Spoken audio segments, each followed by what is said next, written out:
তো আমাদের সামনে আরও আরেকজন সাকসেসফুল ক্যান্ডিডেট চলে এসছে, আর যার র্যাঙ্ক হয়েছে এবার WBP কনস্টেবলে যার র্যাঙ্ক হয়েছে 1092। তার নাম হচ্ছে আশিন শেখ। আশিনের কাছ থেকে আমরা জানতে চাইবো যে তার স্ট্র্যাটেজি কেমন ছিল। আশিন শেয়ার করবে যে কী কীভাবে পড়া উচিত আমাদের, আর কি মানে হচ্ছে যারা নতুন, যারা হচ্ছে সবে পড়াশোনা স্টার্ট করলে তাদের জন্য কিছু নিজের হচ্ছে মন্তব্য পেশ করবে। তো আশিন, সবার প্রথমে এটা জানতে চাইছি, মানে হচ্ছে সবার প্রথমে তো কংগ্রাচুলেশন আশিন, যে হচ্ছে এত ভালো তোমার র্যাঙ্ক এসছে, 1092 তোমার র্যাঙ্ক এসছে পুরো ওয়েস্ট বেঙ্গলের মধ্যে। আর হচ্ছে তোমার স্কোরটা তাহলে কত ছিল এবার, পুরো স্কোরটা? পুরো স্কোর স্যার ওই 67.75 সামথিং। আচ্ছা, আর প্রিলিতে স্কোর কত ছিল তোমার? প্রিলিতে স্যার 58 মতো ছিল। 58 মতো ছিল, আর এখানে 67 মতো ছিল। খুব ভালো স্কোর হয়েছে।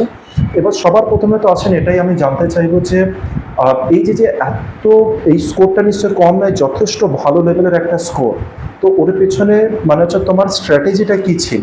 আগে বলো, তুমি কতদিন ধরে প্রিপারেশন করছো আসেন, মানে এই লাইনে কতদিন ধরে রয়েছো তুমি? স্যার এই লাইনে তো আমি 12 ক্লাস পাস করার পরে, তারপরে স্যার বন্ধু বান্ধবদের মুখে আপনার ব্যাপারে শুনেছিলাম, সেই প্রথম কোচিংয়ে যাওয়ার কথা ভেবেছি। তার আগে অনেক কোচিংয়ের সম্বন্ধে শুনেছি, ইউটিউবেও দেখতাম অনেক কোচিংয়ের পড়াশোনার যে ভিডিওগুলো আপলোড করতো, ক্লাসের ভিডিওগুলো, তো সেগুলো দেখতাম, তো ভালো লাগতো। কিন্তু কখনো যে ওই টাইপের কোনো কোচিংয়ে যাওয়ার কিন্তু কখনো ইন্টারেস্ট জাগেনি। কিন্তু আপনার কথা যখন শুনলাম, আপনার যে এখানকার যে ডিসিপ্লিন, আপনার যে স্ট্র্যাটেজিগুলো শুনতাম, যে নিয়মের মধ্যে কঠোরতা আছে স্যারের কাছে, তো এইগুলো দেখার পর, এগুলো শোনার পর একটা আগ্রহ জেগেছিল যে আর কোথাও যাই বা না যাই, আপনার কাছে একবার গিয়ে দেখি। তো ওই প্রথম আমি এখানে এসেছিলাম কোচিংয়ের জন্য, চাকরি পরীক্ষার জন্য। আর সেটাও আমাদের বন্ধু বান্ধবদের থ্রুতেই, ওরা আগে আসতো, তারপর একসময় আমাকে জানিয়েছিল আপনার। তাহলে মোটামুটি কত বছর ধরে তুমি পড়ছো, মানে হচ্ছে কতদিন ধরে পড়াশোনাটা চালিয়েছো, তারপরে সাকসেসটা এসছে? স্যার ওটা আপনার কাছে আমি 5 থেকে 6 মাস পড়েছি। এবার তারপরে কিছু সমস্যার জন্য আমি বাড়িতে সেলফ স্টাডি করেছি। তো 5 থেকে 6 মাস যেটা আমি পড়েছিলাম, সেখানে আমি ইংলিশটা অনেকটা ভালো শিখতে পেরেছিলাম। আর তার থেকেও যেটা আরও ভালো শিখেছিলাম সেটা হচ্ছে ম্যাথ। আমি প্রথম 3-4 মাস যখন ম্যাথটা আপনি এত আপনার যে স্ট্র্যাটেজি ছিল যে কোনো একটা ম্যাথকে ডিটেলসে নিজের মতো করে বাস্তব জীবনের সাথে ম্যাচ করিয়ে, বাস্তব ক্যারেক্টারের সাথে ম্যাচ করিয়ে, নিজের মতো করে নিজের মাথায় যা আসে সেগুলো ডিটেলসে খাতায় লিখতে, যে কোনো একটা নির্দিষ্ট ইন্ডিভিজুয়াল ম্যাথের কোশ্চেনকে কত রকমভাবে যে ম্যাথটাকে করা যায়, তার বিভিন্ন পদ্ধতিগুলোকে খাতায় ভালোভাবে পয়েন্ট আউট করা। তো এই যে পদ্ধতিগুলো আপনার ছিল, এগুলো করার পরে প্রথম তো একটু বিরক্ত লাগতো, প্রথম মনে হতো যে এগুলো একটু অতিরিক্ত হয়ে যাচ্ছে। কিন্তু এখন বুঝতে পারি সেই দিনগুলো কেমন ছিল, আপনার ওই স্ট্র্যাটেজিটা কতটা সাকসেসফুল ছিল। তো যে ম্যাথটা আপনার কাছে অনেক ভালোভাবে শিখতে পেরেছিলাম। একটা চ্যাপ্টার যেটা এখানে করেছিলাম সেটা ছিল এজের চ্যাপ্টার। তো ওই চ্যাপ্টারের অঙ্ক এখানে করার পরে আর কখনো ওই চ্যাপ্টারের অঙ্ক দেখলে ভয় লাগতো না। ওই চ্যাপ্টারের অঙ্ক দেখলে তখন একটা ভিতর থেকে কনফিডেন্স আসতো যে এটা এজের অঙ্ক, স্যারের কাছে করেছিলাম, তো এই চ্যাপ্টারের অঙ্কতে কোনো ভয় হবে না। তো এই টাইপের ছিল স্যার আপনার কাছে। সেটা মোটামুটি কত সাল থেকে তুমি স্টার্টিংটা দিয়েছিলে, মানে কত সাল থেকে এই পড়াশোনার লাইনে ছিল, মানে কম্পিটিটিভ লাইনে কোন সালে এসেছিলে তুমি? স্যার 12 ক্লাস আমরা পাস করেছি 2020-তে।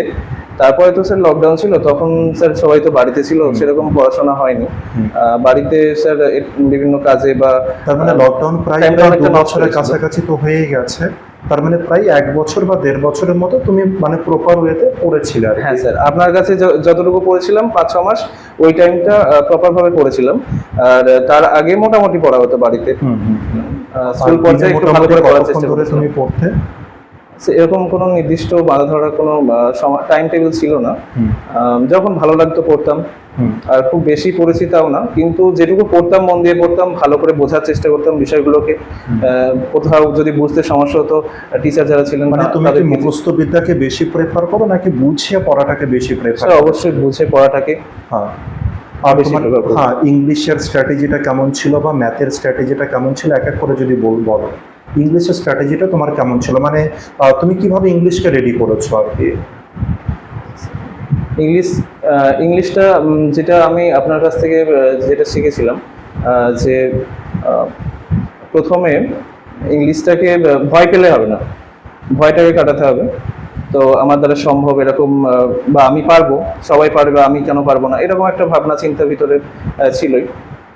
তারপর স্যার ইংলিশ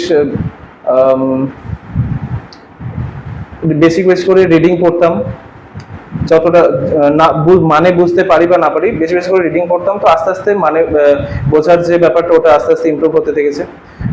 যে শব্দগুলো মানে জানা ছিল না, ডিকশনারি খুলতাম, কাছে পকেট ডিকশনারি ছিল, তো সেটা খুলতাম। মোবাইল ছিল না? মোবাইলেও প্রথমে তো মোবাইল ছিল না, যখন স্কুল লেভেলে পড়তাম। মোবাইল এসছে 11-12 এর পরে, তো তখন তো মোবাইলের ডিকশনারি পেয়েছি। যেগুলো পকেট ডিকশনারিতে পেতাম না, সেগুলো স্যার মোবাইলে খুঁজতাম। তো এইভাবেই স্যার ইংলিশটাকে, ওয়ার্ডের মিনিংগুলোকে, স্টকটাকে বাড়ানোর চেষ্টা করেছি। এরপর স্যার নিউজ পেপার মাঝে মধ্যে পড়ার চেষ্টা করেছি মোবাইল থেকে ডাউনলোড করে, ইংলিশে যে দ্য হিন্দু নিউজ পেপার হয়। আর গ্রামার পার্টের দিকে কিভাবে ফোকাস করলে? এটা তো ভোকাব পার্ট বলছো, গ্রামারের পার্টকে কিভাবে রেডি করেছিলে?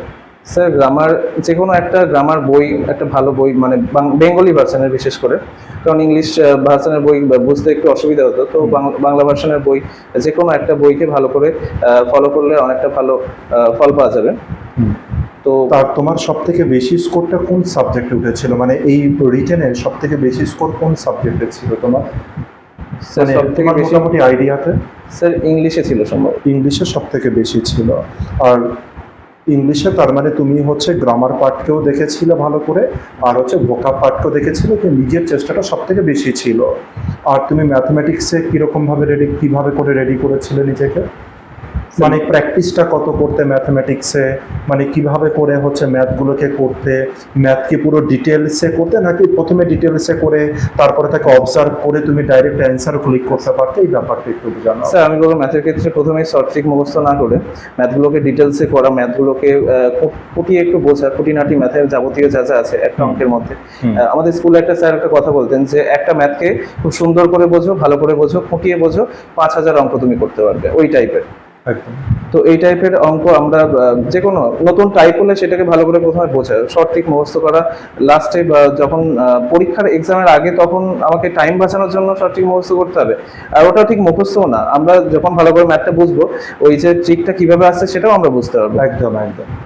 তো এটা ছিল ম্যাথের ক্ষেত্রে। আর ম্যাথের ক্ষেত্রে স্যার সবটাই হচ্ছে প্র্যাকটিস, যে যত প্র্যাকটিস করবে তার তত ম্যাথের যে এফিসিয়েন্সি, সেটা অবশ্যই বাড়বে। আচ্ছা, তুমি ম্যাথের জন্য কি কি বই প্র্যাকটিস করেছো?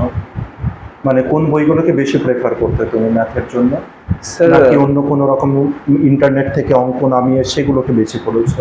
স্যার আপনার কিছু পিডিএফ আমরা পেতাম মাঝে মধ্যেই, তো সেগুলোকে সলভ করার চেষ্টা করতাম, কারণ আপনি বাছাই করে দিতেন যেগুলো ইম্পর্টেন্ট, বা যেটা বিভিন্ন ধরনের টাইপের অঙ্কগুলো আপনি বাছাই করে পিডিএফ করে দিয়েছেন, সেগুলো বেশ উপকার হয়েছে। আর সুবীর দাসের বইটাও ছিল, ওগুলো থেকেও প্র্যাকটিস করার চেষ্টা করতাম। এটাই স্যার। আর জিকেতে কিভাবে তুমি রেডি করলে নিজেকে? স্যার জিকে ওই যে স্কুল লেভেলে মাধ্যমিক পর্যন্ত যেগুলো পড়েছিলাম, ওগুলো অনেকটা রেডি ছিল। তার পাশাপাশি আমার স্যার অ্যাচিভার্সের একটা বই আছে, WSSP লিখেছে অ্যাচিভার্সের, তো ওই বইটাও মাঝে মধ্যে পড়তাম। এছাড়াও আমরা মোবাইলের সাথে যেহেতু যুক্ত আছি, তো মোবাইলেও কিছু ইম্পর্টেন্ট যেগুলো প্রিভিয়াস ইয়ার্সের কোশ্চেন, ওগুলো ডাউনলোড করতাম, সেগুলো দেখতাম। এগুলোই স্যার। খুব ভালো। তার মানে হচ্ছে আশ্বিন এটাই বলতে চাইছে, মানে ওভারঅলে এটাই বলতে চাইছে, মানে যদি ডেডিকেশন তোমার যদি থাকে, আর যদি এরকম জিনিস হয় যে মনের মধ্যে যদি ইচ্ছাটা থেকে থাকে যে আমাকে পেতে হবে, তাহলে যে এই যে মিডিলের যে ব্যারিয়ার রয়েছে, যেমন হচ্ছে লকডাউন ছিল মিডিলে, গ্র্যাজুয়েশন কমপ্লিট করার পরে কিছুদিন পড়ার পরেই লকডাউন চলে আসে, তো লকডাউনে কিন্তু ওকে থামাতে পারিনি। আর আশ্বিনের এজ কিন্তু খুব একটা বেশি নয়, আশ্বিন সবে 21-এ পা দিয়েছে, মানে 21 বছর সবে হয়েছে ওর, 21 বছর কিছু মাস ওর বয়স। আর এখানে এত হাই স্কোরে ও কিন্তু কোয়ালিফাই করেছে। আর আগামী জীবনে, মানে আমি ওকে যতটা চিনি, যতটা বুঝি, আমি এটাও জানি যে আগামী জীবনে ও আরও অনেক উঁচু জায়গায় পৌঁছাতে পারবে।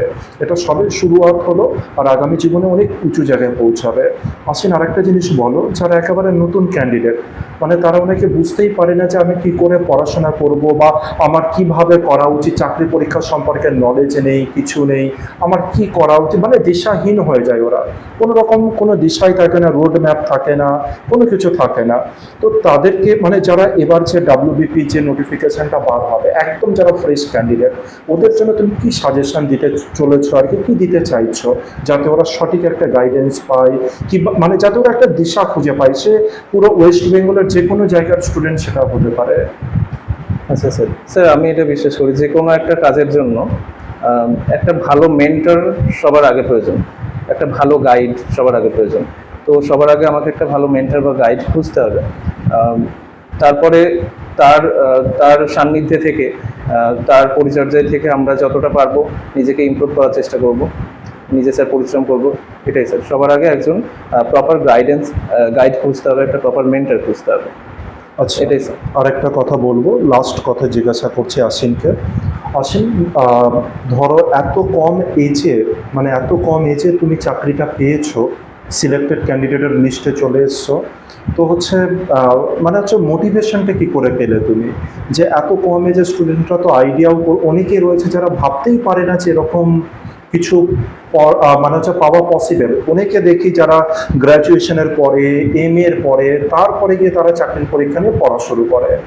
আর 21 বছর বয়সে তুমি এত মানে হচ্ছে ওয়েস্ট বেঙ্গলের মধ্যে 1092 তুমি র্যাঙ্ক করেছো, তো এই মোটিভেশনটা কি ছিল, তোমার মেন মোটিভেশনটা কি ছিল? স্যার, আমার জীবনে একটা লক্ষ্য আছে, যে আমি যে লক্ষ্যে আমি পৌঁছাতে চাই, আর সেখানে পৌঁছানোর জন্য যে বাধাগুলো আছে সেগুলোকে ওভারকাম করতে হবে। আর তার মধ্যে একটা আছে ফ্যামিলিগত কিছু, ফাইন্যান্সিয়াল কিছু প্রবলেম। তো এটাকে ওভারকাম করার জন্য কোনো একটা কাজের দরকার।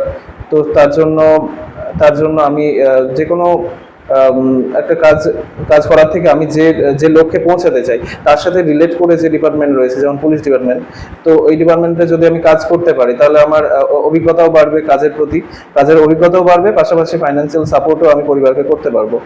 এতে করে আমি মাইন্ড ফ্রেশ থাকবে, মাইন্ড ফ্রি থাকবে, ফ্রি মাইন্ডে আমি তখন কাজের পাশাপাশি পড়াশোনাটা চালিয়ে যেতে পারবো এবং আমার লক্ষ্যে পৌঁছানোর সম্ভাবনাটা তাহলে বেশি থাকবে। তো সেটাই চেষ্টা করেছিলাম, আর তার জন্য এই পরীক্ষাটা দিয়েছি। নিজের ফিজিক্যাল ফিটনেস ঠিকঠাক রাখার চেষ্টা করেছি, পড়াশোনাটা ঠিকঠাক রাখার চেষ্টা করেছি, যাতে এই কাজটা আমি পাই এবং কাজের পাশাপাশি আমি পড়াশোনাটাকে চালিয়ে গিয়ে আমার লক্ষ্যে পৌঁছাতে পারি। তোমার যে ভাবনাটা ছিল যে আমি পুলিশ ডিপার্টমেন্টের দিকে যাব, কিন্তু তুমি শুরুয়াত থেকে একটা ভালো ক্যান্ডিডেট কিন্তু ছিলে। আর একটা ভালো ক্যান্ডিডেট কিন্তু জেনারেলি সিভিলের দিকে বেশি ছোটে, যে আমি অফিস ওয়ার্ক করবো, এটা করবো, ওটা করবো, কিন্তু তুমি পুলিশের লাইনের দিকে কেন ছুটলে, মানে কি এটা উদ্দেশ্যটা কি ছিল মেন? মানে এটা কি আগে চাকরি পাওয়াটা উদ্দেশ্য ছিল, এই কারণে তুমি এই জবটা দিলে, নাকি অন্য কোনো রকম কোনো ইচ্ছা ছিল তোমার মধ্যে? স্যার, আমার লক্ষ্য যেটা ছিল, যে আমি প্রথমে তো স্যার যখন স্কুলে পড়তাম, ছোট ছিলাম, বুঝতাম না যে লাইফে ক্যারিয়ার নিয়ে কিছু ভাবিনি, তখন অত বুঝতাম না। স্কুলে স্যার ম্যাডামরাও কখনো ক্যারিয়ার গাইডেন্স কখনো করেননি সেরকম। ওনারা পড়ানোর দরকার পড়িয়েছেন, আমরাও সেরকম করে পড়ে গিয়েছি। পরে বড় হয়েছি, হাতে মোবাইল এসেছে, মোবাইল থেকে অনেক কিছু দেখেছি যে অনেক অনেক বড় পোস্টে যাওয়া যেতে পারে, অনেক বড় কাজ করা যেতে পারে, যেগুলোতে সাধারণ মানুষের অনেক উপকারে আসতে পারে। তো এর মধ্যে থেকে সব থেকে যেগুলো ভালো লাগতো, যেগুলো নিজের সাধ্যের মধ্যে, সেগুলোর মধ্যে বেঁচেছিলাম যে আমার জন্য কোনটা ঠিকঠাক হবে বা আমার এই কাজটা সব থেকে বেশি ভালো লাগছে। তো ওটার জন্য আমি নিজেকে প্রিপেয়ার করব। এবার যদি আমি কখনো করতে পারি, সফল হতে পারি, তাহলে সেটা আমার জন্য খুবই আনন্দের হবে। তো আমার লক্ষ্য ছিল স্যার আমি BCS দেবো এবং গ্রুপ বিতে যে DSP এর পদ আছে, তো ওই পদের জন্য আমি পরিশ্রম করে যাব। তো ওই জন্যই আমি আপনাকে যেটা একটু আগে বললাম, যে আমি যদি ওই ডিপার্টমেন্টে প্রথমে ছোট কোনো পোস্টে ঢুকতে পারি, তাহলে আমার কাজের অভিজ্ঞতাও হবে, পাশাপাশি আমি ফাইন্যান্সিয়াল সাপোর্টও দিতে পারবো পরিবারকে। তো এই ছিল ভাবনা স্যার। খুব ভালো, তার মানে এটা বলতে চাইছে আশ্বিন, এটার বলতে চাইছে, আর এটা খুব বড় একটা বার্তা কিন্তু, যে মানে হচ্ছে প্রথমেই একবারে আমি লাফ দেওয়ার থেকে যদি আমি ছোট ছোট সিঁড়িতে যদি আমি হচ্ছে পা দিয়ে যদি আমি এগোতে পারি, তবে সেই পথটা হয়তো আরো সহজ হবে একবারে জাম্পের তুলনায়। তো খুব ভালো লাগলো আশ্বিন, মানে হচ্ছে কথা শুনে তোমার। আশা রাখবো যে অনেক স্টুডেন্ট আছে যারা তোমার থেকে মোটিভেটেড হবে, অনেকে আছে যারা উপকার পাবে তোমার কথা শুনে। তো আবার হচ্ছে কংগ্রাচুলেশন, যে আগামী জীবনের জন্য আরো অনেক বৃহৎ, অনেক উঁচু জায়গায় তুমি পৌঁছাও, এটাই সবসময় আমি চাইবো। MICC কোচিং সেন্টারের প্রত্যেকে সেটা চাইবে। স্যার, আরো একটা কথা আমি বলতে চাই আপনার জন্য। হ্যাঁ। স্যার, আপনিও আমাদের জন্য যে একটা খুবই মহৎ এবং খুব সুন্দর একটা উদ্যোগ নিয়েছেন, তো তো এই উদ্যোগ যাতে আরো সফল হয়, আরো বড় পরিসরে আপনি যাতে এই উদ্যোগ নিয়ে যেতে পারেন সেই কামনা করি, এবং আপনার জন্য অনেক শুভেচ্ছা এবং অনেক দোয়া রইল আমার পক্ষ থেকে। আপনিও এগিয়ে যান, এটাই চাই। ধন্যবাদ আশিন। আশিনের জন্য একটা ছোট গিফট, একটু দাঁড়াও, 2 মিনিট দাঁড়াও। MICC কোচিং সেন্টারের পক্ষ থেকে আশিনকে একটা ছোট্ট গিফট, সামনে ডকুমেন্ট ভেরিফিকেশন, তো ফাইলটা নিয়ে ডকুমেন্ট ভেরিফিকেশনটা করো। Thank you.